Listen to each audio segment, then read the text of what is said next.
Տարածքային կառավարման նախարարության միգրացիոն ծառայության պետ Գագիկ Եգանյանը չափազանցված է համարում արտագաղթի հսկայական ծավալների մասին տեղեկությունները։ Այսօր հրավիրած ասուլիսում միգրացիոն ծառայության պետը չհամաձայնեց լրատվամիջոցներով տարածված այն տեղեկատվության հետ, թե միայն 2010 թվականին Հայաստանից հեռացել է 70,000 մարդ։ Գագիկ Եգանյանը վստահեցնում է, թե սա ուռճացված թիվ է եւ իրականում 2008 թվականին միգրացիայի բացասական մնացորդը կազմել է 23,000 մարդ։ 2009-ին Հայաստանից հեռացել եւ չեն վերադարձել մոտ 25,000-ը, իսկ 2010-ին 29,800-ը։ Այսինքն միգրացիոն տեսանկյունից ոչ 2009-ին, ոչ 2010-ին արտառոց երևույթներ տեղի չեն ունենում։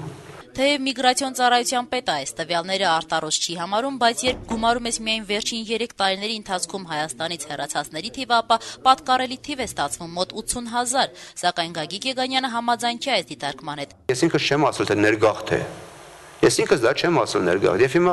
չեմ էլ ասի սա արտագաղթ, սա ուղղակի հոսք է ընդամենը։ Սա անշուշտ կապ ունի միգրացիայի հետ։ Թե իրականում ըստ պաշտոնական տվյալների որքան է կազմում արտագաղթը, Գագիկ Եգանյանը խոստացավ այդ մասին խոսել առաջիկայում, ամեն դեպքում ըստ միգրացիոն ծառայության պետի ԱՊՀ երկրների մեջ գերակշիռ մասը Ռուսաստանի Դաշնությունն։ Սա մի բարձր ճշմարտություններ է, որ ակնկալելի էր։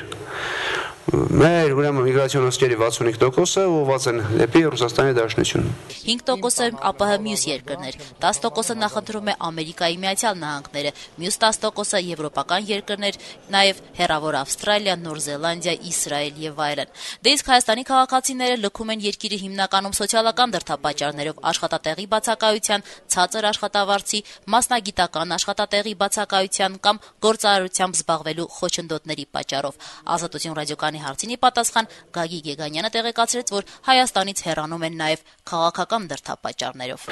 Դա համենայնպես չնչին տոկոսն է դա, չնչին տոկոս։ Բացեք նայեք այդ բաները այնտեղ, չնչին տոկոսների մասին է խոսքը։